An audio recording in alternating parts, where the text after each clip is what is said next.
Live at lunch. You are looking live. Live at lunch. Live at lunch with Ott and Hanny on 104.5 ESPN, Baton Rouge. What the hell's going on out here? Now, here's Jimmy Ott and Charles Hannegriff. Yeah, for some reason or another, you sound a little taller on radio.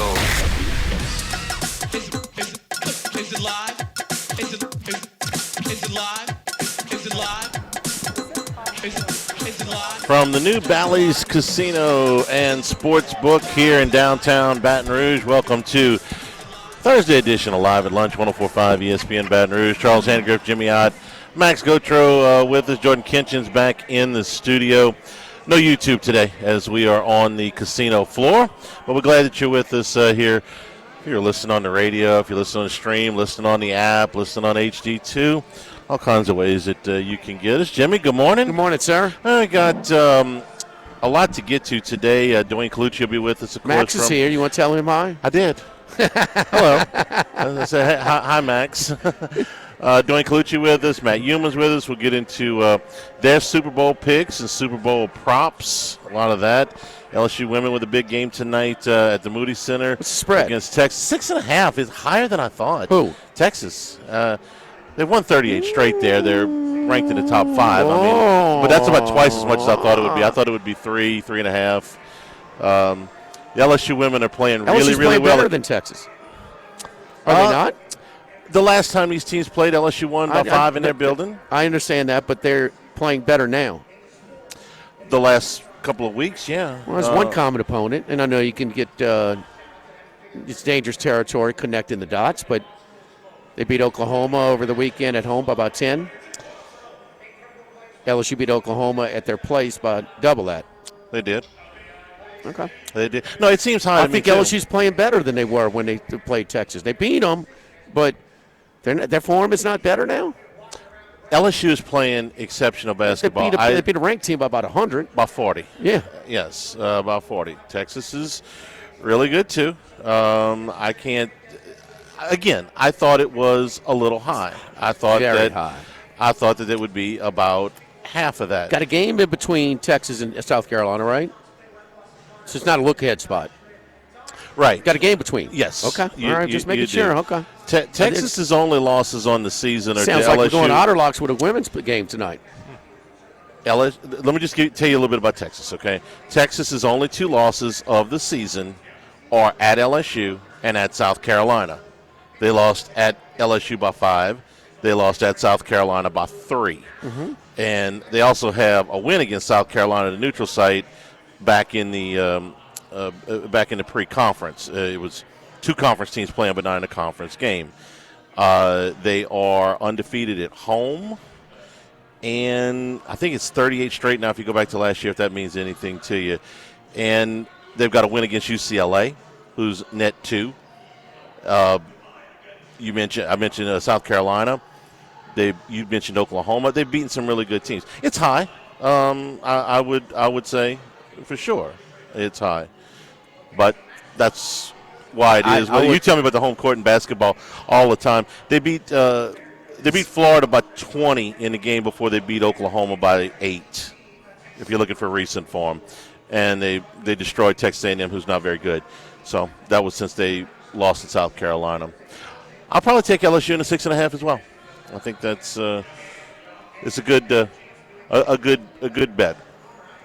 I'd be surprised if it goes off that. Even a low volume sport like women's basketball, I'd still think that it's a lot. It's a lot of points. If you'd asked me before I went to bed last night, what would that spread be? I'd said 3.5. It's 6.5. The first media availability with Lane Kiffin since the day he took the job yesterday. Went to that yesterday. So what are the questions that we're going into? Sam Levitt and the budget, okay?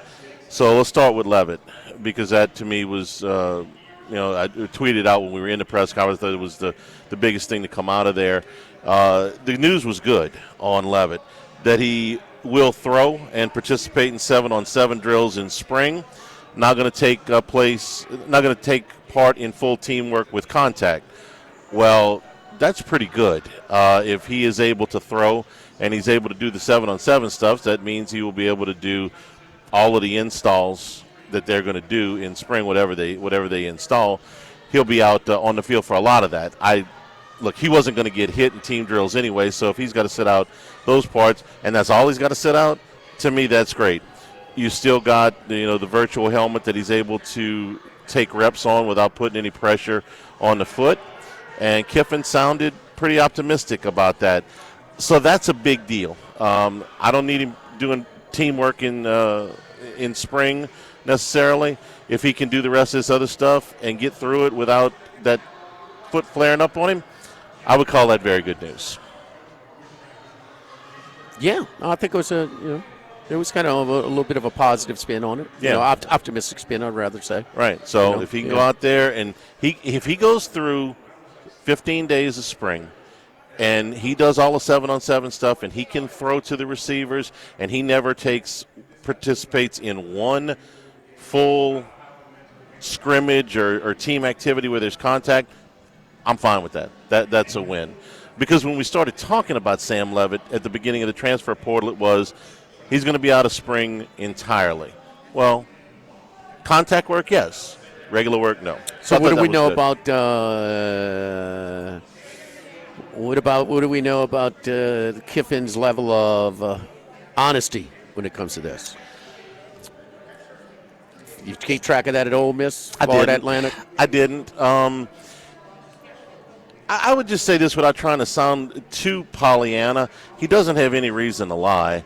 And if he is embellishing this, it'll come out soon enough. That being said, we don't know, Charlie. Levitt hasn't had. No, I don't know. I'm going by what he says. Yeah, I know, understand. We're going to monitor this in spring anyway. I'm well aware. Whatever access is given, everybody's going to be watching Sam Levitt's foot. According to what he said, okay. Yeah, that's Makes good. You feel better. We'll good. See, though. Yes, he could be 100% confident of this, and it could flare up on him in the middle of spring. I mean, it's still a pretty significant injury, so things could change. He could have any number of complications after he goes out there for the first time, and then he'll have time to, recoup from that. I thought it was good news. Lane does have a bit of an injury track record when it comes to the availability report. There was an Austin Simmons time where he missed, and he was not listed on the report. The SEC cleared them of any wrongdoing there. Basically, went through pregame warmups and didn't play. He's also, I think, before listed a whole lot of people as questionable on the availability report, kind of just using it to put it. So just be careful with the injury reports. But in terms of what he speaks about, during the season doesn't give us an idea of what he would be in the off season. I think this is early you get frustrated with me, Charlie, but I'm sorry. But, we don't know. And I'm sorry. The biggest injury situation we remember was Tuesday to Thursday when Chambliss comes in and Arkansas clearly outplays Simmons, and he's going into the Ole Miss game like, well, we're going to play Simmons. He can't lose his job. And then by Thursday, we're like, no, he's going to start. So there was a little game playing going into their quarterback situation. And he wouldn't be the only coach to play games during the season. Most of them do. But I mean, a guy like Kelly was forthcoming to a fault. Like, why are you telling me this stuff on certain players? I mean, because he didn't care. He was checked out.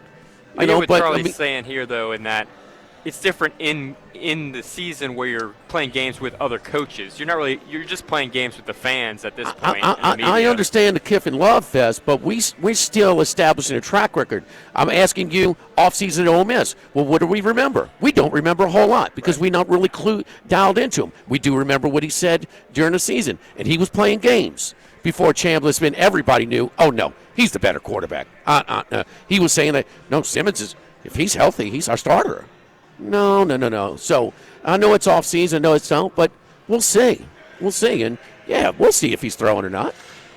Hell, I could speculate, from now until the time that they play Clemson. But I do know this. What injury is it? It's a foot. It's a Lynch fracture. And those things hang around. So if he's throwing, and look, how many teams are using the virtual stuff? I don't know. I would guess Knowing that when he showed the edge guy got from Ole Miss with the virtual thing on, he says LSU just hits different. Is that his kind of slogan he's going with? I would venture to say that Ole Miss doesn't. I would just guess. When Jaden Daniels got to Washington, the Commanders didn't have this gear, which shocked me that every team in the NFL didn't. How can they bought it, but how can they see his improvement as a passer jump so much? And it wasn't like his year one had started in the year two. That was here. He started a lot of games in Tempe before he got here. Well, keep in mind. I mean, I just think it seems like it's really it works. I mean, keep in mind too that Levitt's going to go out there and start throwing. He's going to start doing whatever the rehab is. It could flare up on him. What is true today might not be true after 3 practices. I mean, something may swell, something may twist. I don't know.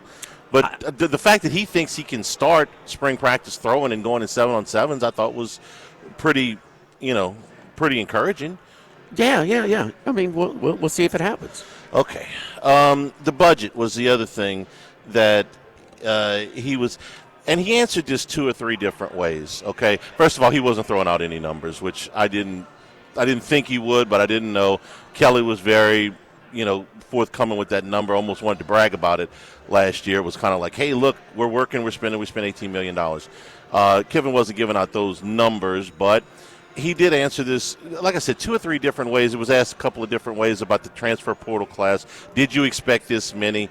And I thought the best answer that he gave was, listen, if we had kept all the same players off of a 7-6 team that the coaching staff got fired, what are we doing? I mean, we think we can coach them better, but we don't know. We don't have magic dust. We can't just make them all better players. So we did expect to go out and get this many. We had to turn over the roster. We had to do this if we are going to earn our money. He said, he used that term. He says, I told the assistants, I told the staff, we are being, you guys are making a lot of money. They expect results. Told the same thing to the players. You're not being paid off of what you did last year. You're being paid on what you are expected to do this year. So, yes, he did think that on paper this is the best portal class, and you put the classes together with the high school stuff because that was expensive too. Yes, they feel very good about what they got, but as he pointed out, no guarantee on anything. You can spend a whole bunch of money. It's teams in professional sports sometimes spend a bunch of money and not gotten the results, so they got a lot of work to do. So, yes, they did intend to swap out this many bodies. There were a handful of guys that left that got into transfer portal to go out that they would have kept, but the overwhelming majority is, okay, you may go now.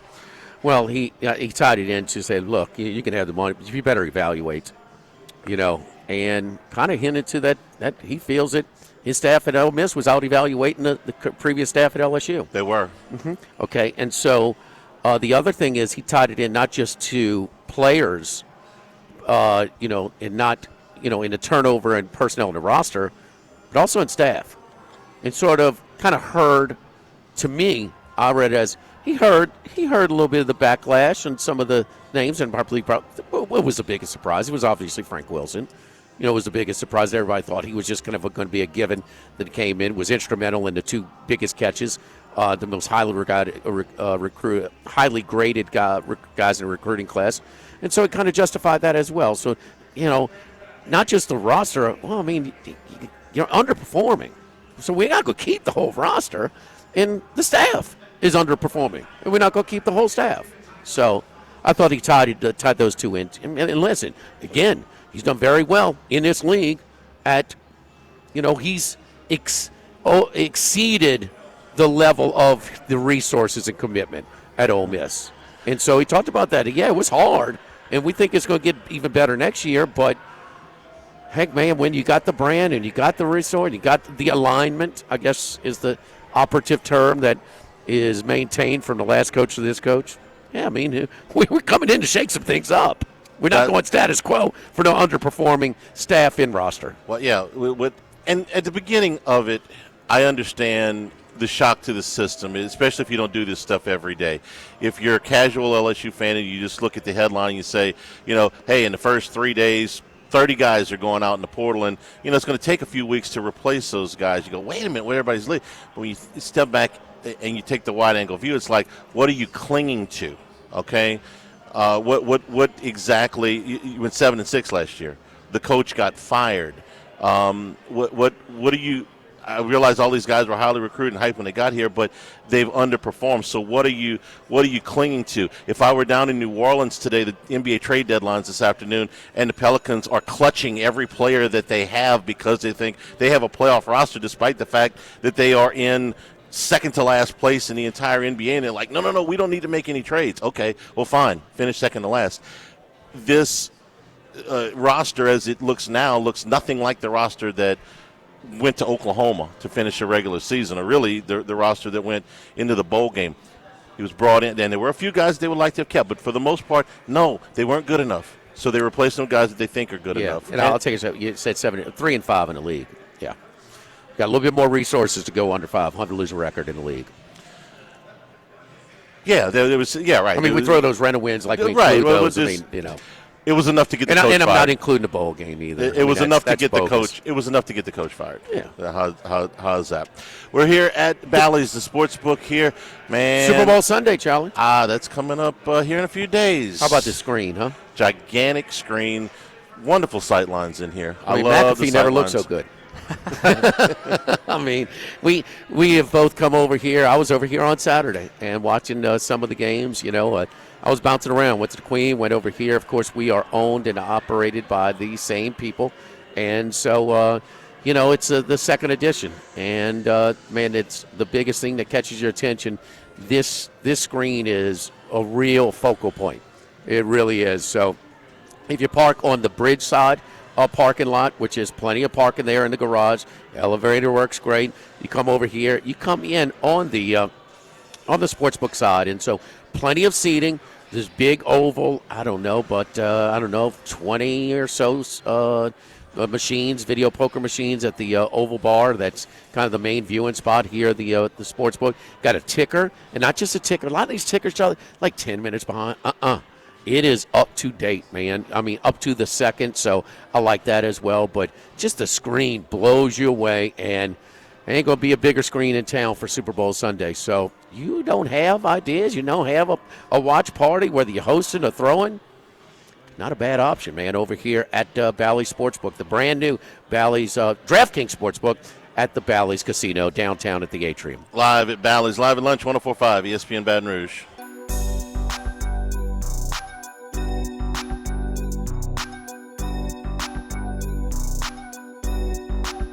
Live at lunch from Bally's Casino and Sportsbook on 104.5 ESPN Baton Rouge. Back here at Bally's Live at Lunch. Remember, you can always get the show on demand, 1045ESPN.com, LouisianaSports.net. Brand new Handycast up on YouTube right now as we start our preview of LSU baseball. We did a rundown on the pitchers, about 40 minutes worth of a complete top to bottom on the LSU pitching staff with Dan Canterbury, former LSU coach. That's up right now on YouTube. It's all brought to you by Supreme Rice, SupremeRice.com, supporting our Louisiana farmers since the 1930s, their 90-year anniversary this year. We anticipated last night a real good ball game and a real high-scoring ball game between Texas A&M and Alabama in the league. We got both. A back-and-forth affair from start to finish. Alabama at one point in the first half, it opened up a 9-point lead, but A&M stormed right back and got the lead back. And then the game was tied at halftime and ended up 100-97 in a game. Jimmy, I firmly believe that they played 3 more minutes. A&M might have had the lead. They'd have played 3 minutes after that. Alabama would have had the lead. Yeah. If these teams had played for another 80 minutes, I think that it would have still been close. I thought it was a really well played game for as many possessions as you had. Okay, in this game, 6 turnovers apiece is phenomenal protection of the basketball for the offenses. Maybe the defenses could have done a little bit better, but both teams, despite the fact that they were running up and down the court at a breakneck pace, took care of the basketball. They both shot the ball fairly well. In fact, A&M shot the ball a little bit better than Alabama. Alabama was a little bit better on the boards. And it came down, and at the very end, let you talk because I know you watch this game from start to finish too. A&M is down 3. They got 2 shots at the free throw line, so you're trying to make the first, miss the second, and he misses the first. And then the second one, so it's how do you miss it? We saw a player this weekend, take one of these and throw it off the backboard so hard that it never hit the rim. He missed the rim by 2 feet. Yeah, it was the worst I've ever seen. It was above the square. Yeah. Missing a free throw that comes off with giving your guys a chance and doing all this in I think it was 3.5 seconds, is very difficult. You're fighting muscle memory, and just to get it to go as well. Player gives a really high arcing shot. It goes off the back iron. It gives A&M a chance, and they got an excellent look to tie it. It didn't go down, but that's about as good a look as you're going to get off of a missed free throw in 3.5 seconds. And they missed it. Great ball game, I thought, last night. And look, far from the 2 most talented teams in college basketball. Mm-hmm. I'm not saying that Alabama can't beat, just about anybody out there. Maybe A&M, and in the 2 losses, don't we gain a little respect from Buckyball? A lot. At Coleman and Tuscaloosa, at Thompson Bowling and Nayland. In Knoxville. I don't think either one are capable of play. They're not one of my top 12 of winning it all. And I think they've got about 12, maybe 14. And I just don't see it with either of these rosters. But it's not the elite, and they're playing real entertaining basketball. We've come a long way from Tony Bennett's grinded out, games in the 40s or low 50s in Virginia when they won it all. I mean, Alabama is number 5 in pace of play this year, possessions per game. And in Texas A&M is number 11. Out of 365 teams, when you both teams are in the top 3%. Yeah, we laughed at that total, 180 or so. It was light. It really wasn't. It really wasn't a sweat. So it's just it's the new era of college basketball approach. We're going to pace and we're going to shoot a lot of threes. And we're not going to, very few mid-range jumpers. And we're going to, they're both if they can get it off, it's going up. It's going up quick. So this is year what for Otso? Okay, but this is year 1 for Buckyball, who had to take the scraps and put together a roster that wasn't kind of tailor-made. He couldn't be choosy, but he forced his roster to play this style of play. And how many times we see that backfire on a coach? So that's the biggest surprise to me. And, man, this is past looking like really unimpressive in the opener in the conference play against LSU at home, where LSU could have easily won it, and then the one where it's not sustainable, where they're going to score 37 points over a 6-minute stretch at Auburn. And they held on to win by 1 bucket in Auburn. We've seen enough now. And I know the SEC's not last year, but damn it, man, even when they lose, it's impressive. Can they win the conference? They are in first place right now in a tie with Florida, 7-2 at the turn. The schedule, the rest of the way, they play Florida next, and they get them at home. They have games with Oklahoma, LSU on the road that are winnable road games. They've already got multiple road wins. They get Texas and Kentucky at home, also winnable, and Missouri, also winnable games. They go to Vanderbilt and Arkansas, which is going to be a little trickier. But, Jimmy, I can see 14-4 without, hurting myself too much. I don't know if 14-4 wins the league or not, but if he's in contention to win the league at the halfway point of his first year, we're talking to Coach of the Year in a walk. Well, right now, they're right at the halfway point of the conference season. Yeah, he's the halftime winner.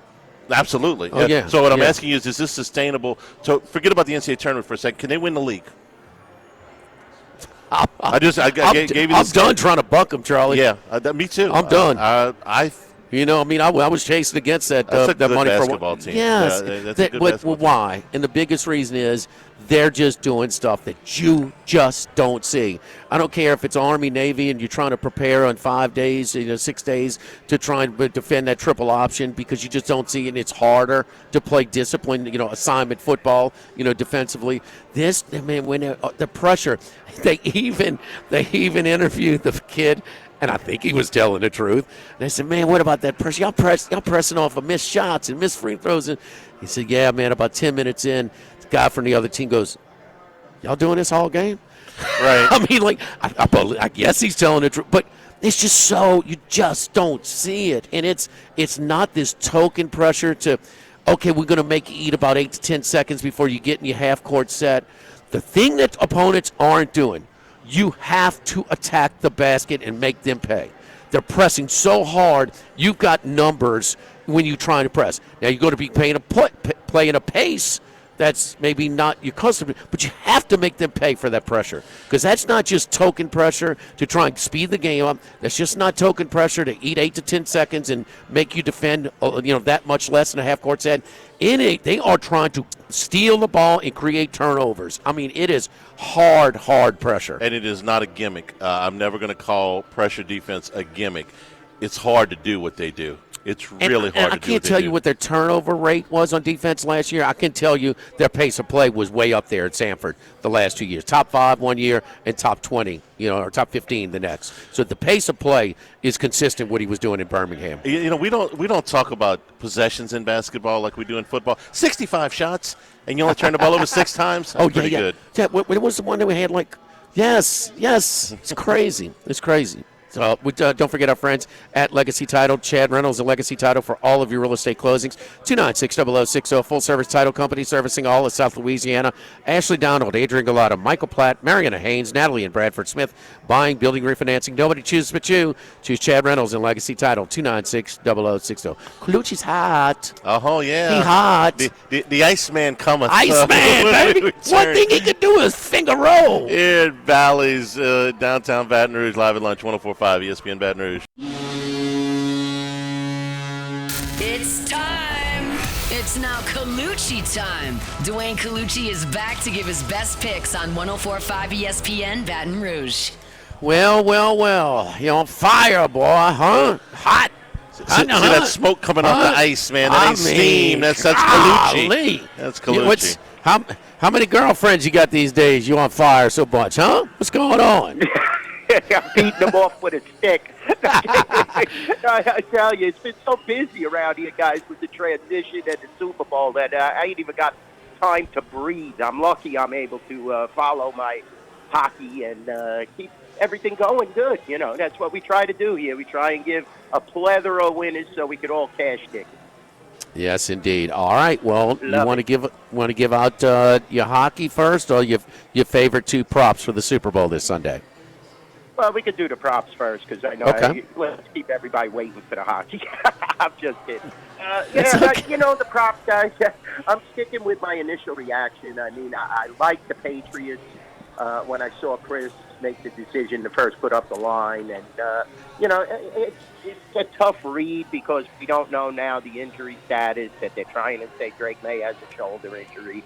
I mean, anytime Sam Darnold faces a real good defense, he does have trouble putting the ball in the end zone. Now, they look great against the Rams, don't get me wrong. They really are a strong team, 14-3.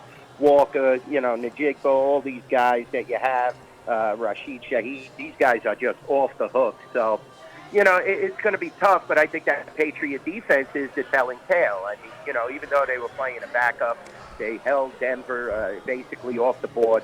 They played an incredible game, and still, Drake May was able to beat him with his legs late in the game. So I'm kind of looking at Drake May to score the first touchdown.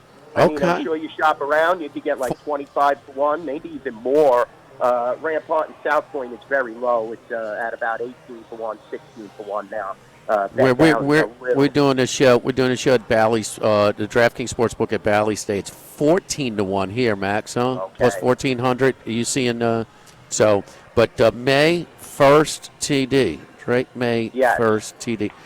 Charlie, I'm just wondering about the approach there because you would think with this matchup, this is the time to call some design runs or try and beat you with his legs. It's hard to prepare, but with that shoulder, do you want your starting quarterback, running a lot of design plays, or beggars can't be choosy right here? I think they'll be very selective in when they call his runs, key third and shorts or whatever, maybe some goal line package stuff.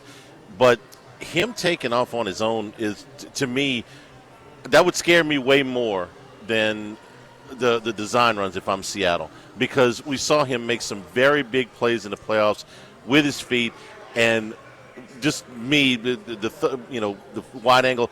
I think more of those plays were not called than were called. The big run plays from May. All right, Kalut. So May, first TD, and then you're looking at an alt line for your other prop. Is that right? Yeah, definitely. I'm going to look at the Patriots at both -3.5 and -7.5 if I could get the gusto, and maybe even throw a little at 10.5. You know, if they could hold, like I said, Donald in check, and they are not susceptible to the deep ball, this is going to be a very tight game. Let's remember that game against the Colts where, Sam Darnold and his offense kicked about 7 field goals in that game. And I think that, the Patriots defense is very comparable. Now, that was earlier in the season, don't get me wrong. And Sam Darnold has matured and definitely has a great control and sense of control over the Seattle offense. But the whole key is, if the Seattle defense starts to play on the field a lot more, you're going to see New England have some big plays. They're going to open it up. You're going to see them try not only to use Drake May in long running situations, but going down the field to Stephon Diggs. They have several weapons there, if you ask me, as well. Not maybe as prolific of names as Seattle, but I think this game could definitely sway if the defense controls the line of scrimmage for the Patriots. All right, New England -3.5 is +278 here at Bally's at the DraftKings outlet. Now, 6.5 or 7.5 is the other one. I have 7.5 at the resort at Summerlin and the South Point, and we also have 10.5. Those are the straddles that Chris. No, but for your pick. Your pick. Yeah, 7.5. I said I'm going to bet all three. I'm going to do -7.5, -7.5, and -10.5, just so I have it all covered in case the game gets out of control.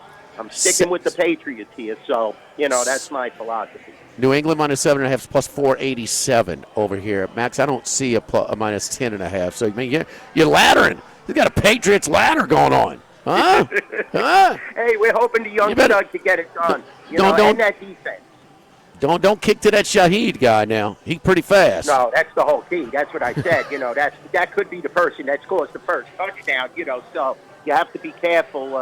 This guy could definitely exploit you. Opening kickoff in that one playoff game, just dangerous player. And, you could put him in the slot and he could catch a few balls too. So keep your eye on that. He's definitely a weapon that opens things up for Smith-Njigba. And, Kenneth Walker is definitely, he's going to be running the ball. He was very effective, I'll be honest with you. But now maybe he'll get a little tired because there's no Charbonnet, but still, I doubt it. You had that extra week off, and there's a lot of time to prep, and Kenneth Walker looked great in that last game against the Rams. All right, 7 games on the ice. Perfect 3-0. A little hat trick go on your way. So let's keep it going, my man. Who are we looking at today? Let me tell you, this is a tough schedule, boys. I'm leaning towards the Tampa Bay Lightning. Still playing great. I mean, that comeback against Boston, Vasilevsky whipping on Swayman. I mean, Tampa Bay is looking really good in that Eastern Conference. Florida is clawing for a playoff spot, but let's keep in mind also that, we have this Olympic break coming up right now. So, everybody could get a little complacent, start to rest, up. And, a team like Florida, they need that. That's the whole key. Remember, they're still playing without their best player, Kachuk. So, definitely I think Florida's going to make a second-half push.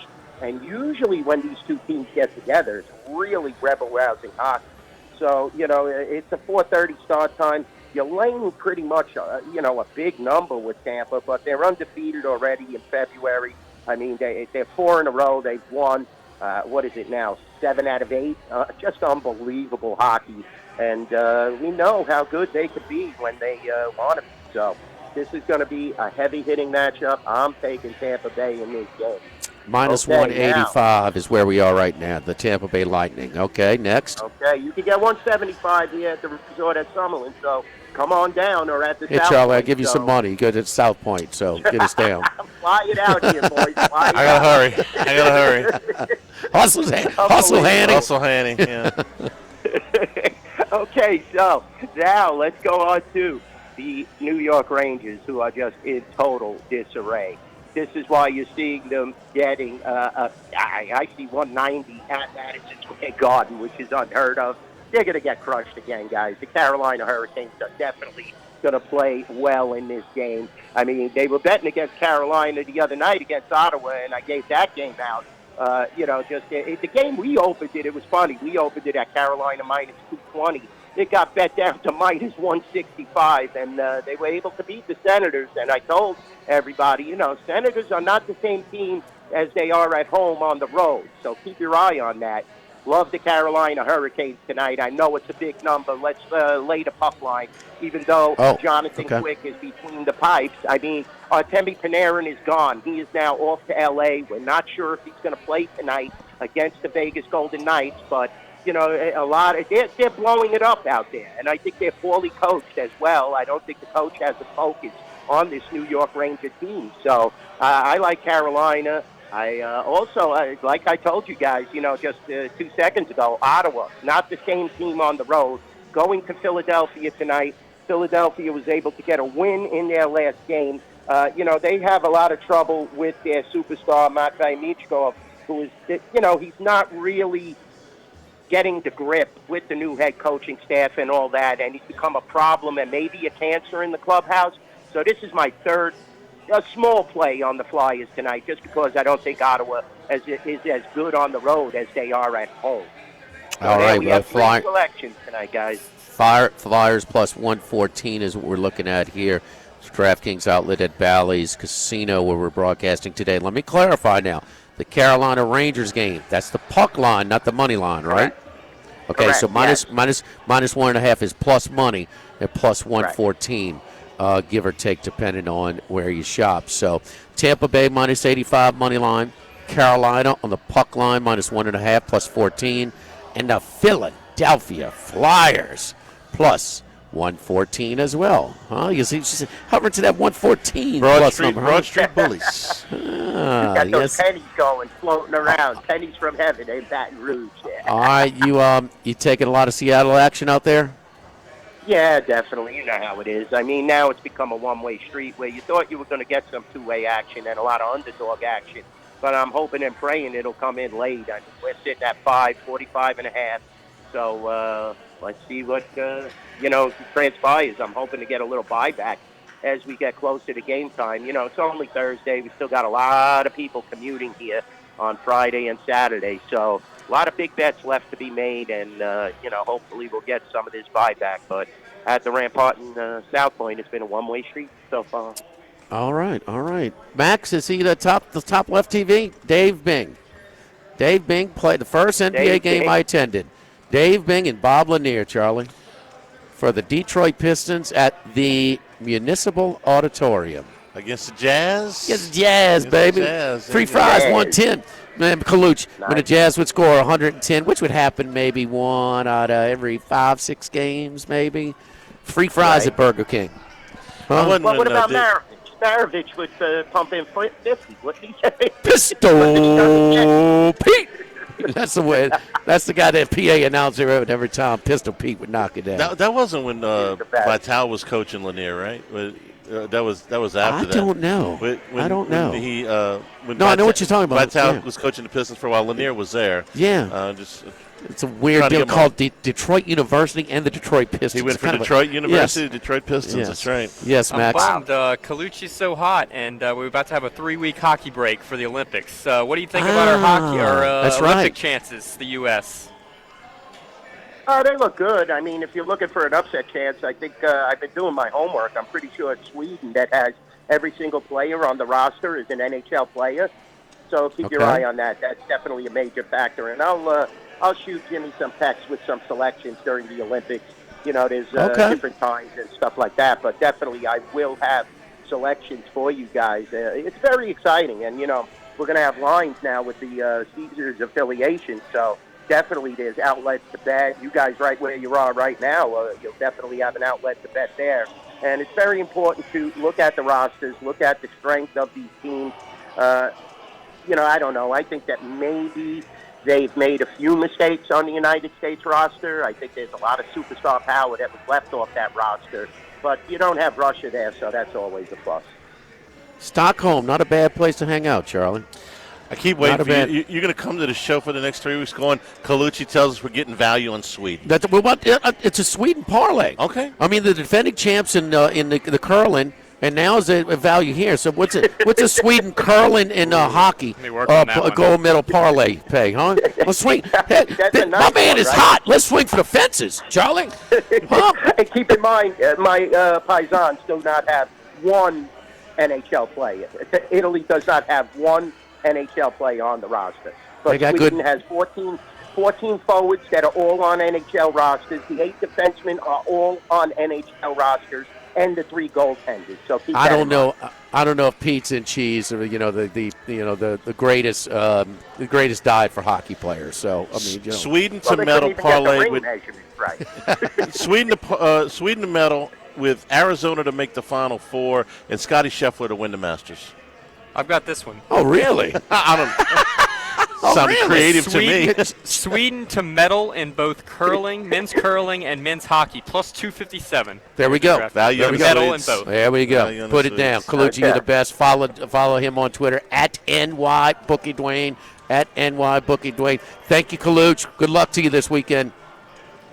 Have a great day, guys, and enjoy that big game on Sunday. Let's cash some tickets. Yes, indeed. Don't forget our friends at Relief Windows for windows, doors, siding, shutters, shades, all of it at Relief Windows. If your homeowners association requires wood windows like mine did, do like I did when I had to replace them because the South Louisiana weather conditions are brutal. The heat, the rain, the mold, the snow. It's just brutal, man. So you got to get the Geldwin wood frame windows built with Orlast wood. Come with a 20-year general warranty and a lifetime limited warranty against rot and termites. They're providing years of beauty and minimal maintenance. They last. They're functional. They look great. The wood windows from Relief Windows. 288-8138 and reliefwindows.com. Fan favorite leaving New Orleans. We'll tell you about the Pelicans trade when we come back live at Bally's, live at lunch, 104.5 ESPN Baton Rouge.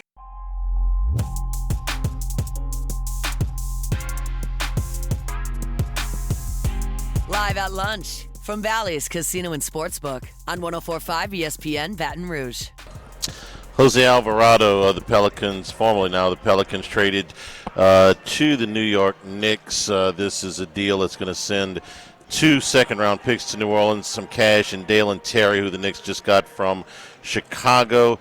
Alvarado was a fan favorite. You knew you were getting everything that he had every time out there. Undersized, not drafted, but a player. 22 minutes a game, averaging about 8 points and 3 assists per game for New Orleans. Terry was a first-round pick out of Arizona 4 years ago. In his 4 seasons in the NBA, he's averaging 3.5 points per game. He's a much bigger player than Alvarado at 6'6". Played his college ball at Arizona.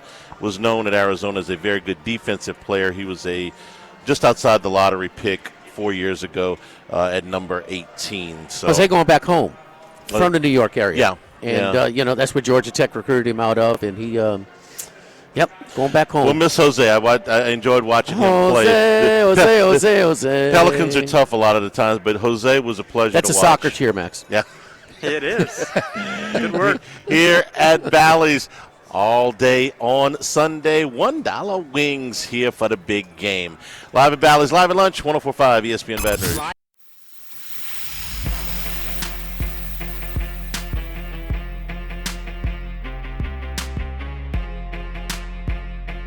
Live at lunch from Bally's Casino and Sportsbook on 104.5 ESPN Baton Rouge.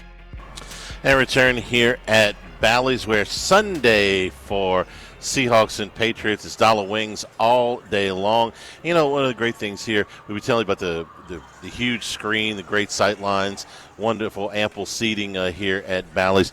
Parking is very easy. Yes, very it easy. It's a big garage, and it is adjacent to this entrance to the property. So if you're worried about parking, don't. It's free. It's easily accessible right here at Bally's. There's also, valet parking. That's available on the other as entrance, well. yeah. So on the main, I guess it's the opposite side of the river. Side is the main entrance over there. So, and also, Charlie, this Saturday, you got the Throw Me 200K drawing. That's right. Throw Me Something, Mr.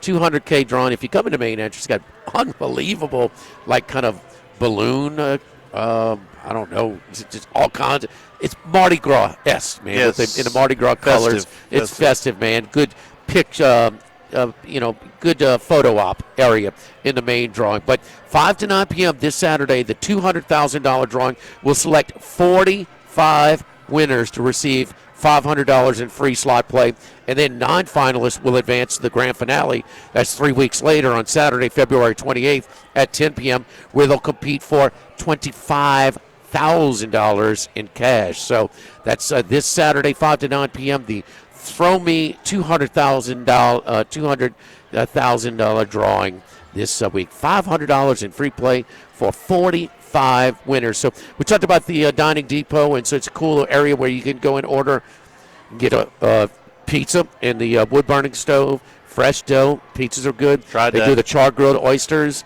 Those are good. Do the wings. So got in burgers. So the Dining Depot, because the depot's kind of old train station, and they do have the retractable blinds to the atrium. So right now it's going to close. It'll be dark, but sometimes they kind of open those back for a little lighted area. So Super Bowl Sunday, man, you don't have plans. Not a bad spot to have available this Sunday for the Super Bowl at the brand new DraftKings Sportsbook at the Downtown Bally's Casino. All right, tonight is NFL Honors. Yes, Max. So we get paid, huh? Do we get paid? What you sweating? Can we start with Tyler Shough winning this other Rookie of the Year award real quick? Fan vote. The fan vote. Important distinction. Yeah, well, it is because it's not official. But Pepsi did this and let the fans vote, and Tyler Shough won. Tyler Shough, the fourth Saint, I believe, to win this award. This is the Rookie Fan of the Year vote, sponsored by Pepsi Zero Sugar. So he's won the Pepsi Zero Sugar Fan Rookie of the Year, and I think the first since Alvin Kamara did it in 2017. So tonight, MVP, Offensive Defensive Player of the Year, Offensive Rookie of the and Defensive Rookie of the Year, Coach of the Year, Comeback Player of the Year, and the Hall of Fame. MVP? And the MVP, of course. I usually don't watch this, okay? It's an award show. I usually don't watch this. I got to watch this tonight. This is on the same time as LSU and Texas basketball, so I'm obviously going to be watching that. But I got to watch this too, because we know Drew Brees is going in the Hall of Fame, and he'll be the first ballot New Orleans Saint to go into the Hall of Fame, and that's a big deal. And Drew Brees, I don't have to give you his resume, but the Saints have shook up for the Offensive Rookie of the Year. Demario Davis is up for the Walter Payton Man of the Year award, which he's been nominated for 3 times. And if you've seen what Demario Davis has done in the New Orleans community, he's certainly well deserving. The public sentiment seems to be that Travis Kelce is going to win that, but we'll see.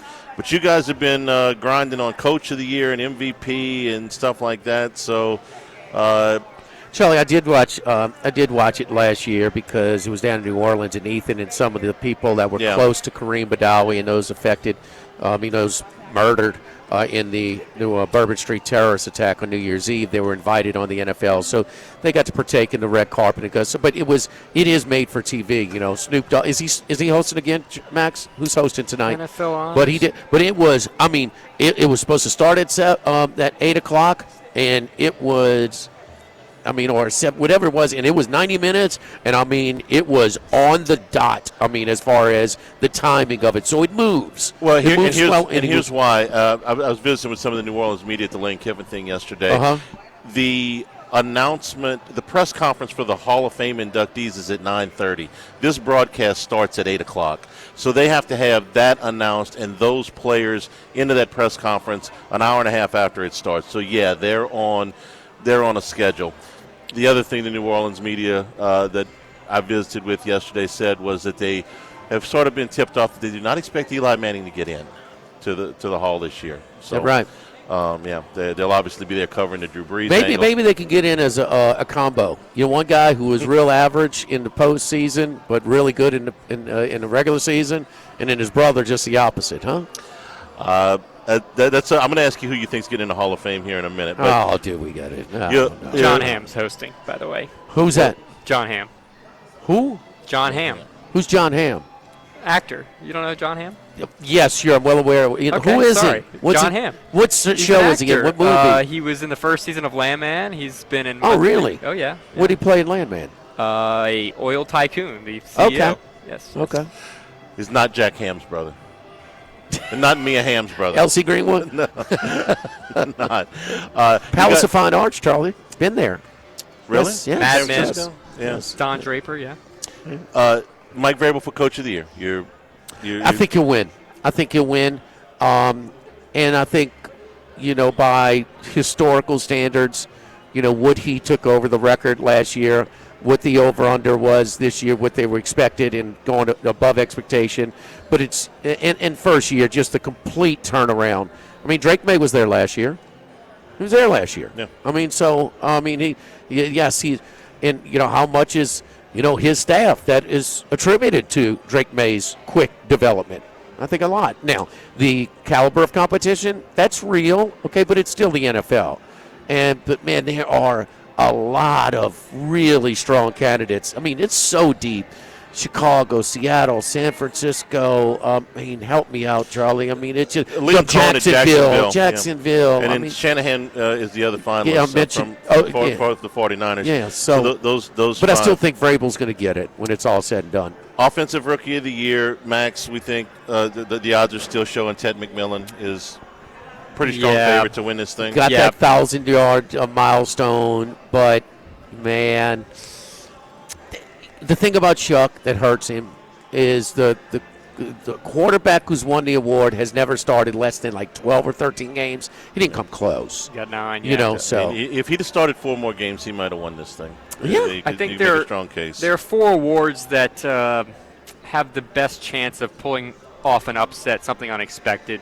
We talked MVP. Coach of the Year is up there, although Mike Vrabel is the heavy favorite.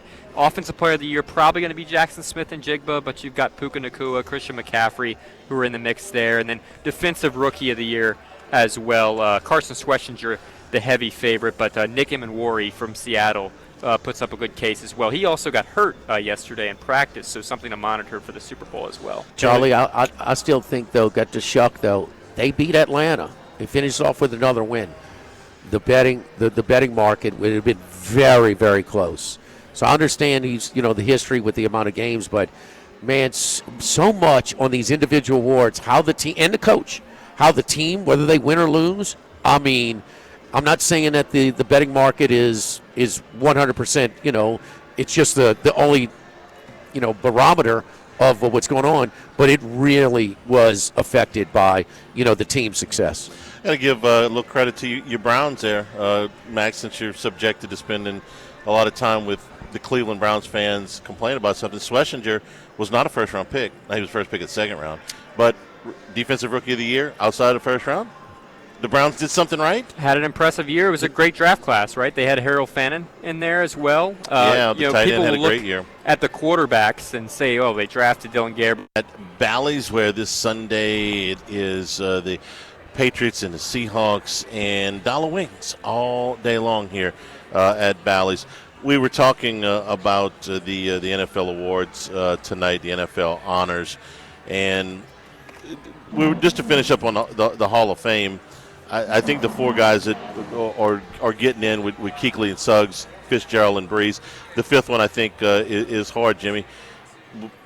It could be any of a number of guys. I don't think it's going to be Jyrie Evans. I think he's going to get in eventually. I think he and Marshall Yanda, the 2 offensive guards in this thing, are eventually going to get in. I think they both deserve it, but I think probably not tonight. Kuechly and Suggs. And after that, make a case for Torrey Holt, make a case for Adam Vinatieri, make a case for Jason Witten.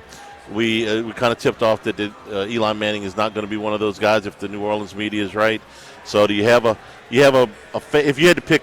No, I don't know, man. I didn't look at all the numbers and everything. So just on a hunch, I'm going to say Vinatieri gets the 5th.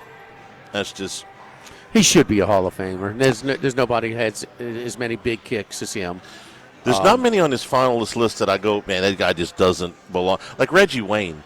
over a 10-year period, Reggie Wayne had the most catches in the NFL, which blew my mind when I read that stat. I didn't realize it was quite that dramatic. But when Harrison left and Wayne became the number one guy, I mean, for about 5 years, nobody caught more over 10 years. Nobody caught more balls than he did. And got a Super Bowl ring, got all the accolades with it. That's another guy that belongs. And Torrey Holt, I think, belongs in the Hall of Fame. And I'm not one of those guys that's just put everybody in, but there's a lot of. I think it's a tough vote tonight.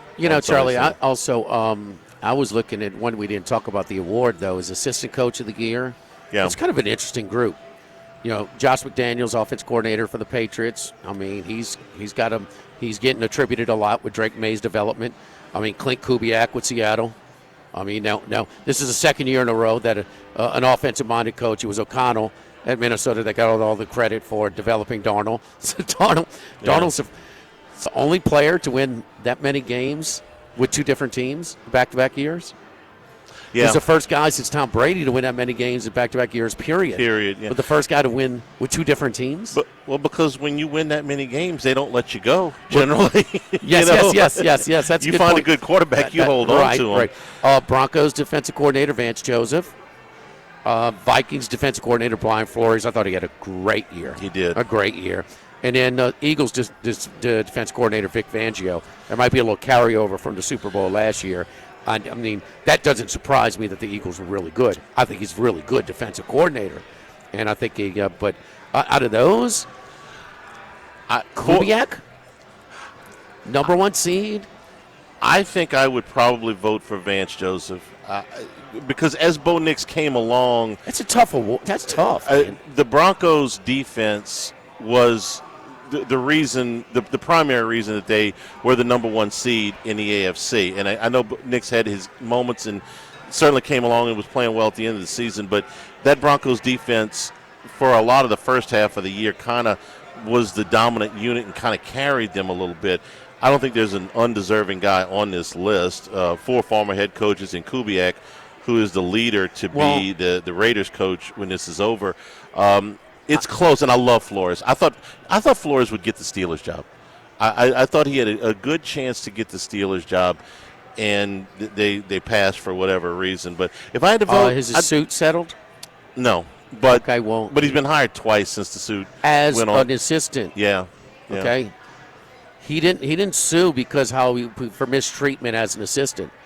Yeah, he sued, and it's still out there. And maybe that's why. I just who else is suing their former employer? I mean, when they gave them their first head coaching job, gave them their first chance. Yeah, there are other coaches in the suit. He's the most prominent one. I think I know. I like the way he coaches. I'm not understand. I'm not. If you're saying he did a better job or as good as any of these guys, I'm not saying that. I'm with you. But as far as the awards go, was the Vikings? What did they accomplish so much? The Eagles, So I'm process of elimination. I think Fangio and Flores. I think it's down to Joseph, Kubiak, and McDaniels. And I think more specifically, I would go between Kubiak and McDaniels. I would vote for Joseph. Max, you want to weigh in here? Kubiak. Kubiak. What he did in Seattle. I mean, in that division, winning the one seed. But I also have McDonald winning it in my vote, and I don't think he's going to win it. I think it's going to be Vrabel that wins Coach of the Year. So no, this is assistant coach of the year. I know, but Vrabel's the coach of the year, and you think because of the team's accomplishments. And I mean, and look, the NFC was tougher. The games of the year were the round robin between the Rams, Seattle, and San Francisco. I mean, that's what shaped the NFC bracket, and the NFC is favored by a significant amount in the in the Super Bowl, and the Rams would have been just as favored by just as much.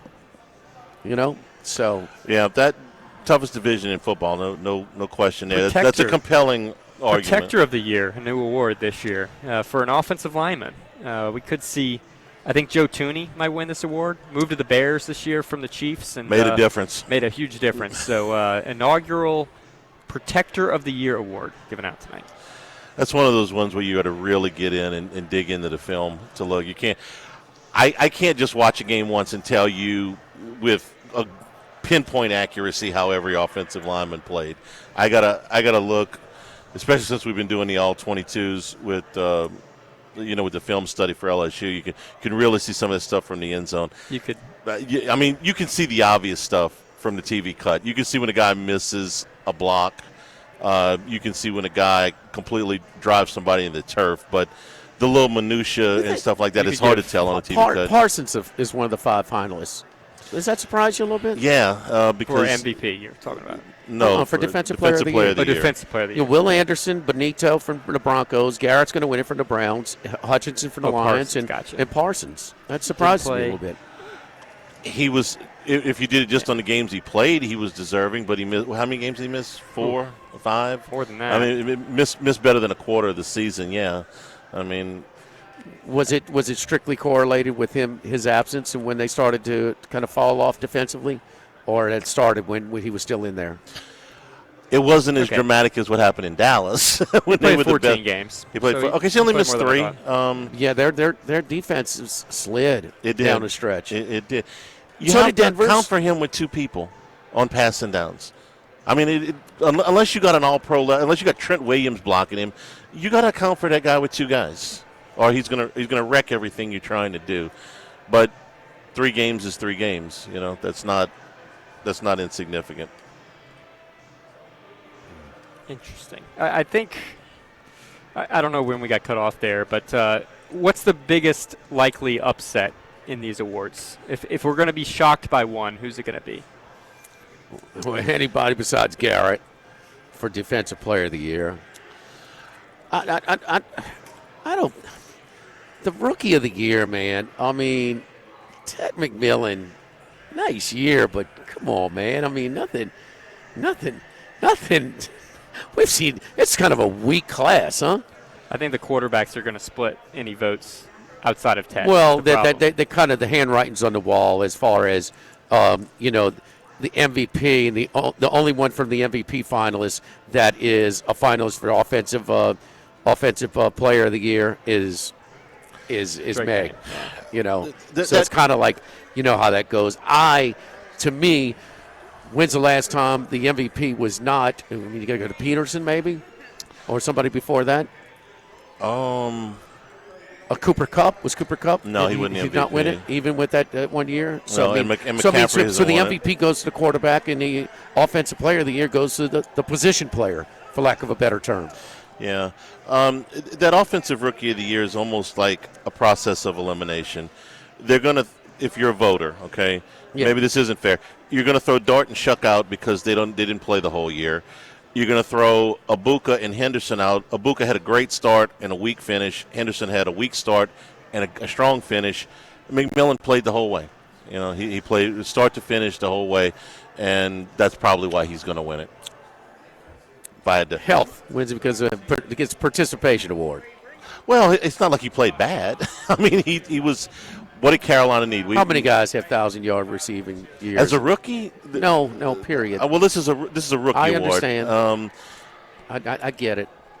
If somebody else it's not that outstanding. It's not that unusual. You played 17 games. You spent a lot of time talking about how Bryce Young needed weapons, and they found Bryce Young a weapon. And it's funny, he gets it on the last game barely, and it's just one of those milestones. If he's at 980, he's not nearly the favorite. If Shuck has one more skilled guy playing for him against Atlanta, they might win. Look, if you'd asked me at Thanksgiving, I didn't even think he was the best rookie receiver in the division. Abuka was great in September and October, but he faded towards the end of the season for whatever reason. Maybe it was Mike Evans wasn't there to take some of the pressure off of him or whatever. Missing Liam Cohen. What's that? Missing Liam Cohen this year. Yeah, missing Liam Cohen. But Abuka got off to a great start. Halfway through the season, he was probably the choice. He didn't finish. Well, there was a time where Baker was the MVP favorite as well. It was early, but a handful of games in, and you voted Halloween, he would have won. That thing fell off, man. You would have voted at Halloween, he probably would have won. How many comebacks did they have? Last minute drives, game winning drives in the last 2 minutes. More than anybody but the Bears. He had. Well, the Bears were the king of that category this year, but probably probably the second most. Take a look. Take a look at that. While I'll tell you about our friends down at the Thibodeau store, the Pierre Part store. Thibodeau, Pierre Part, now open in La Rose and Lockport. If you are getting your property together, tons of supplies, and for you do-it-yourselfers, instruction. You can talk to the staff there. These do-it-yourself projects can save you some time and some money. You won't be buying supplies that you don't need, won't be doing techniques that don't work or are wasteful of your time. You need paint, you need garden tools, you need hand tools, power tools, all of them available at these properties. Outdoor cooking equipment, both for your home and to take out tailgating, crawfish pots, jambalaya pots available.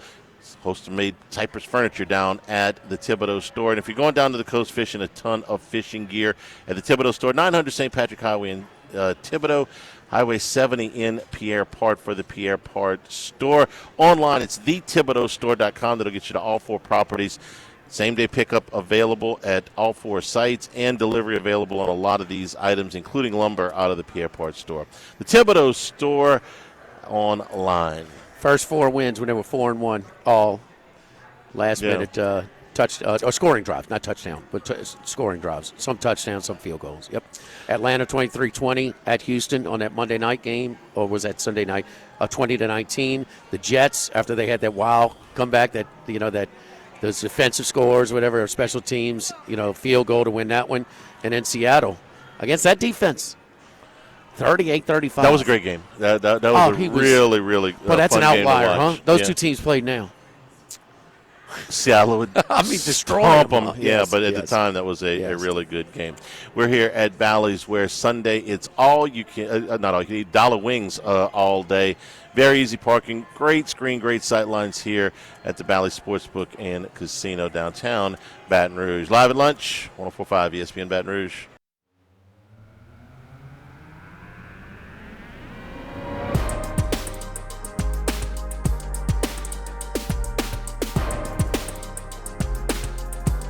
Live at lunch from Bally's Casino and Sportsbook on 104.5 ESPN Baton Rouge. We got to get Humans to be our spokesperson for Las Palmas, where every night's a fiesta. It's the way he lives, baby. Matty, how was La Jolla? How was the Farmers last week? It was a great tournament, great weekend down there in San Diego. 75, 80, sunny. Seriously, it was like July or August weather. The only difference is there are no horses running at the racetrack on the road. That's a big difference. It's a lot better when the horses are running. It is. But I love the drone shots, man. It's pretty cool, man. It's a great place to be, man. No doubt about that. All right, Super Bowl, Matt. Give us your favorite, 2, 3, 4 Super Bowl props that you're looking at this Sunday. I haven't bet a lot of props so far, but I've got a handful here. I bet Sam Darnold over 29.5 pass attempts. Sam Darnold to throw a pick at minus. Wait. Over 29.5 attempts? Yeah, over 29.5 pass attempts. Okay. Darnold. Sam Darnold to throw an interception at minus 130. Okay. I got Kenneth Walker under 73.5 rushing yards. Under 73. Okay. I've got Jackson Smith and Jigba to score a touchdown at minus 115. Let me look what else we got here. Will the game be decided by 3 points? Yes, plus 450. And got some others I'm looking at. I have not bet yet. What's the number you got on the 3-point game? It ended on 3? Plus 450. Plus 450. I predicted Patriots 23-20. And I've got Pats plus 5 at minus 105. That's basically all the bets I got right now, but I've got a bunch of other prop bets circled here that I have not played yet. Okay. I'm thinking about playing here in the next couple days. Matt, how much does this remind you? Because if you're watching Conference Championship Sunday and you saw whether the conditions or both, it was just kind of the Patriots barely got by. Atina's playing with Jarrett Stidham at quarterback. Let's just say like that, and had to avoid a missed field goal. And then the game, the night game was so much better. That it was a class that those 3 games were the best games in the NFL this year, one of the most impactful. There's no doubt. And how much is recency bias and just so much of the betting public bets what they saw last? And man, I got to even say, I'm thinking about that. I don't know how maybe New England can't play with these guys, but it sure seems like it is such a square side on Seattle in this one. Well, yeah, betting the NFL is a little bit different, I think, than anything else. I always talk about how I like to bet the opposite of what you've seen last in the NFL. Most people like to bet on what they've seen last. I like to bet the opposite of what you've seen last. I think that's the only way you can actually get ahead as a handicapper, because if you're betting the same thing everybody else is betting, you got no chance. Right. And you're hearing a lot of talk right now about how the Seattle defense is dominant and all this. Look, the Seahawks allowed the Rams to roll up 479 total yards and 8.3 yards per play. The Patriots defense in the postseason was allowed 8.7 points a game. And New England has an elite run defense. I don't think Kenneth Walker is going to get much done against this pass run defense. He's allowed 87 yards or fewer in each playoff game. In fact, the most effective rusher against the New England defense so far has been Justin Herbert, who had 57 yards rushing in that first playoff game. So I don't think Kenneth Walker is going to be able to move the ball to the ground much. And Mike Vrabel's game plan is going to be, let's shut down the run and force Sam Darnold to beat us. And the more Sam Darnold puts the ball in the air, the more liable he is to make a mistake, and maybe a couple big mistakes. And don't forget, nobody's talking about this now. Everybody's treating Sam Darnold like he's a conquering hero, and it's a redemption story. You got to win the last game for that to be true. He led the NFL in 20 turnovers during the regular season. He did play the best game of his life against the Rams. Considering the stakes and the big stage, that was the best game Sam Darnold's ever played. Can he do it back-to-back? I don't know if he can do it back-to-back. I think he's overdue to maybe throw a dud out there. I just like to go opposite of what the talking points are in the 2 weeks leading up to the Super Bowl. Plus, I think the Patriots been a little bit undervalued, maybe a little bit disrespected and undervalued, because, look, that Denver game was just a little bit different. I thought that number was a major overreaction when you took Bo Nix out, and the snowstorm in the second half certainly changed the way that game was played. I think Drake May is going to play much better. I'm hearing a lot of talk about how poorly he has played in the playoffs. I expect him to step up and play a lot better here. But I think it's field goal type of game either way, 23-20, 2017, who knows. I'm not going to bet the total. I think the total is a little bit more unpredictable. And, sometimes you see these games just completely blow up in the second half or the fourth quarter. And it looks like you got a dead under and the game flies over. But I do think it's going to be a competitive game, really competitive game. Oh, I think New England's defense is going to keep them in it. I'm with you there. they've been really good in the playoffs. With the step up in class, and it is what it is. I mean, if your regular season composite schedule, it's 40% winning percent. It's kind of weak, but they picked it up. And May has been spotty, but some of those defenses have been pretty good. Denver. Houston. Houston's defense I thought was the best in the league coming down. My goodness, Stroud. That was unbelievable. But I also think, look at the Darnold thing, and the Darnold thing, I think he's going to be like, okay, I thought at home he got a little boost. I thought being at home helped him out a little bit with his confidence. Playing at home, and I think the Thursday night game where if they kick that extra point late, and they just get they go for a tie, they lose a tie. The tiebreaker kills them, in that game on Thursday night. So it wasn't like McDonald, man, I got all this confidence in you, but it kind of worked out that way that they had to go for two, and he did convert. And then, then that happened at home. He was playing the playoff games at home. He played that, I just, because the game at San Francisco where they clinched that number one seed pretty much. Man, that was a shaky performance, man. Yes, it that was.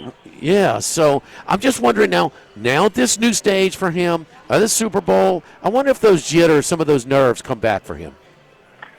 Well, they could. And I just think a lot of people have selective memory, too, when it comes to hyping up a player like Sam Darnold. Don't forget the Seahawks beat the Colts 18-16 in the middle of December. That was with Phillip Rivers, the quarterback. And, in fact, the Colts probably should have won that game, but their defense gave up a short drive and a field goal at the buzzer to lose the game. And 18 points against the Colts on Seattle's home field, not that impressive. He had two really big performances against the Rams, and I think that's what a lot of people remember. But the Rams were up, 30-14 in that first game and just blew it. And anyway, that's how I look at the game. And I got the Pats +5, and I got Chris Macero's theory. I played the Seahawks on a couple of money line parlay futures. So I actually have pretty big tickets if the Seahawks win the game but don't cover. But it's not a big deal. I actually like the Patriots' chances to win the game. One thing I'll tell you, I'm a little bit concerned about Drake May, and it's not his shoulder. It might be his mindset. I'm going to read you this quote from Drake May. This comes from, I think this comes from Super Bowl media this week. This is not me talking. This is Drake May. Quote, I definitely would advise my teammates to eventually get married. It's one of the best things in life. It's one of the best things I've experienced in my life. There's no better feeling than coming home to a wife that loves you and cares for you and is worried about your best interest. I chose to get married young, and I don't regret it one bit. Okay, this is a guy who's 23 and just got married in June. He's been married for 6 months, and he's a philosopher on life. Okay. Well, Charlie. Okay. So there's two things going on here. Number one, I'm the only guy on this crew that's married. Number two, my wife, who comes to the show maybe once a month, just walked in and sat down next to me. I'm not making this up, okay? So I'm going to pass on this particular topic. That's why I passed the ball to Charlie, Max. That's great timing. Okay. If you ever need somebody to talk you out of marriage, I can pass along Matt Human's social media contacts. So I mean, he will. Given the circumstances, I think Drake May is 100% correct. Absolutely, without question. You got anything at the Phoenix Open? I do. I actually have not followed it this morning. I can tell you that I've got, Hideki Matsuyama, top 10, plus 245. Maverick McNeely, top 10, plus 310. Cameron Young, top 20, plus 115. And I bet Maverick, 36-1. Cameron Young, 28-1. Hideki, 25-1. I played Scotty Scheffler, top 5, minus 158, actually. Scheffler finished that tournament last year 15 strokes behind Thomas Dietrich. But you got to remember, Scotty's a two-time champ, 2022 and 2023 at TPC Scottsdale. And last year he had that hand injury after the knife accident in the kitchen, which is another reason I never go in the kitchen. And Scotty really played poorly for the first, 4 months last year. So you kind of draw a line through that. He's been an awesome player on this golf course. And I've played this course. You don't need to be long off the tee. You don't need to be a great putter. You got to be really accurate with your approach shots from about 150 to 175 yards. And Scotty, Maverick McNeely, guys like that really fit the bill this week. So this is one of my favorite weeks on tour, too. A lot of people love to have action on this golf tournament because it's also a Super Bowl weekend. Yes, it was Scheffler's first win on the tour when he had to go overtime and bled into the Joe Burrow Rams Super Bowl. It was fairly deep into the first quarter when they finally won it. But remember that. Also, you bring up Darnold. I didn't realize that the most turnovers of a quarterback in the NFL this year. But Matthew Stafford led the league in interceptions that year. They beat Burrow in Cincinnati in the Super Bowl as well. Did you have? I'm not sure if you had Wes Reynolds on your show yet this week. But, yes, we did. Wes and I both had Scotty Scheffler in 2022. That was his first PGA Tour win. I think we both had him somewhere around 25-1 because we've been talking for a long time about how this guy's going to win. He's going to win soon. We're going to keep betting him until he wins. And not only did he just win that tournament, he never stopped winning. But once he broke the seal at Scottsdale in 2022, then he became eventually the best player on tour. But, yeah, that was 4 years ago, if you think about that. And the Rams beat the Bengals 23-20 in that Super Bowl, won but failed to cover. And I still contend. I just watched a replay of that Super Bowl a couple nights ago on NFL Network. The Bengals got jobbed by the officials with that defensive holding call inside the 10-yard line. That was garbage. Yeah, Max, Scheffler out the gate slow today, though, huh? Yes, he just birdied to get to 1 over, but he is really struggling today. Flubbed a chip, was very frustrated. Made a double bogey earlier, so he's going backwards. You can get him at, I guess, a good price if you think he can come back, but he's certainly given the field a big spot here. Was he spotted on, is it 16 or 17 doing funnels pre-round? Is that what he was doing? I did not see that. Okay. All right. Just making sure. So, Matt, you don't have to be married to join the. Hey, quick note about Scotty. He is not a fast starter in these tournaments, too. A lot of times he falls behind and then makes a big comeback on the weekend. That's interesting. Max said that. I didn't know he was off to a slow start, but he gets off to a lot of slow starts. I'm sure you've noticed that. Yeah, you don't have to be engaged or married to have a registry. You do qualify if you get to 5 years as a contributor on our show. We establish a registry for you so we can get some plates, knives. Tell our audience what your cabinets look like as far as your plates and your silverware. I don't have any silverware. I have plastic forks and sporks and spoons. So sometimes I'll rinse them off and throw them back in there. But typically just use them and throw them away. I got paper plates. No silverware. No dishes. There are no dishes being done in my house, buddy. None. Charlie, there you go. My hero. Matt, enjoy the Super Bowl. We appreciate it, man. We'll talk to you in a couple of weeks. You're off next week. Thank you, man. You got it. Thanks. All right. Well, don't forget again over here the big giveaway that we have going on this Saturday night. Again, the Mardi Gras giveaway. Come on by and check it out. We're giving away $200,000 drawings. Again, 45 winners between 5 and 9 p.m. this Saturday evening receive $500 in free slot play. And then 9 of the finalists will advance to the grand finale on Saturday, February 28th at 10 p.m., where they'll compete for $25,000 in cash here at the brand new Bally's Casino downtown at the Atrium. Live at Bally's. Live at lunch, 104.5 ESPN Baton Rouge.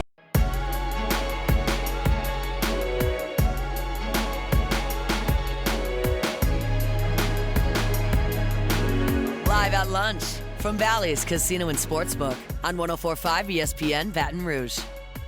And return here at Bally's. All right, tonight, NFL awards, coming up at 8 o'clock. 8 o'clock? Yep, we'll see. All right, so we got Drew Brees to the Hall of Fame, Jari Evans on the ballot, Demario Davis on the Walter Payton Man of the Year finalists. Was nominated by the Saints.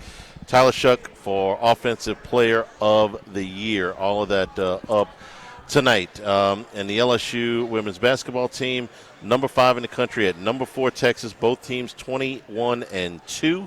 Texas still a 6.5-point favorite going into that game here at the DraftKings Sportsbook, which we think is a little bit tall. But Texas is undefeated at home. Still in that number? 6.5, yeah.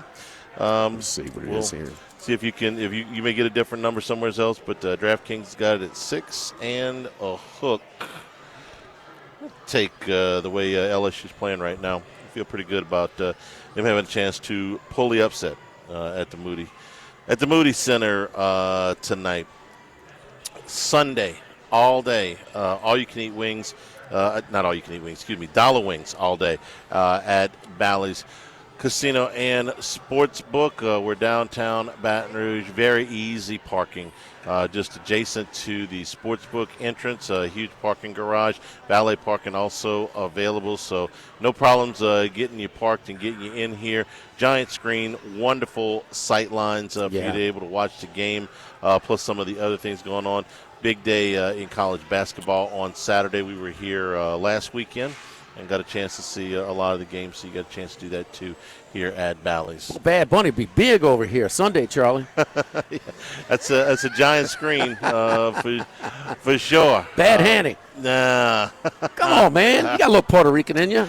Come on, Charlie. You promised to be the Spanish speaker. You made better grades in Spanish than me. Much better. You remind me all the time how much better of a Spanish speaker. I spent enough time in that lab making up for not taking it in high school. Well, very proud of my investment, Charlie. And I very proud of it. I took it twice in high school. Well, I took 2 different years of it. And you Brian Kelly did when you got to college. I passed it both times, yeah. Yeah, I know. A's, baby. I count to 10 and order a beer. All right. I didn't know what Dean's List was until I got to LSU. Thanks to everybody for participating tomorrow. We are at Rufino's. For Jimmy, for Max, Jordan back in the studio. I'm Charles Hanniger saying thank you and good afternoon. And stay tuned for Hunt Palmer. 104.5 ESPN Baton Rouge.